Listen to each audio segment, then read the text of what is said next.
Good evening, whakala whalahia tu hanei hado tola dau wala dala tu tupu.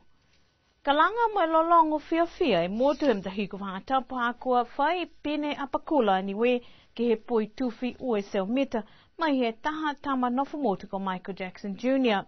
Gwem da kau pui tufi ha ni we ne whenonga ke he tau whetoko I Cairns, Australia mo I kisia e tau malolo he tau whanau tāne ke tau whetoko mo I laulahi alo tolu ke tau toa no nofu motu.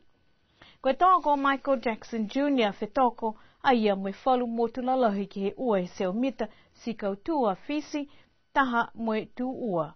Ka e malolola he toa niwe ke moa e to tōwanga tōlu koe whakamola ia niwe ke moa e pene apakula ke lata ia moe ua seo mita.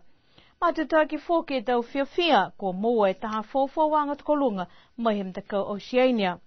Kua whoa ki e lau tōlu wha e pene aulo ke lau tōlu toko whāne pui tuwhi ke he kākau po ke relay. Ko lau tōlu ia ko Michael Jackson Jr. Poni whasio kapanga, lisi hau leo lahi mo Xavier Nuofa. Pehe e taho kotaki mai hem takau pui tuwhi. Fia lahi moe mata lahi ha ko moe te tōwanga ia ke lata moe motu mai he tau whetako pui tuwhi.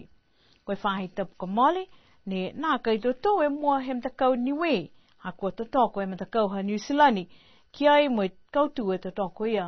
Pese ia, mata lahi mutu tose, ha kua moe tau whakamahilonga ngā tukolunga.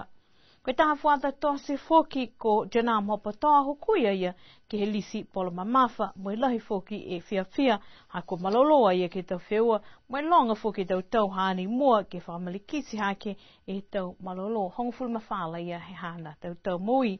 Koe mtakau pui tuwhi, a manaki whalu ia lau tolu nei ke matutaki atu moe matakau niwe ki initia, kai liliu mai whalu ke he motu.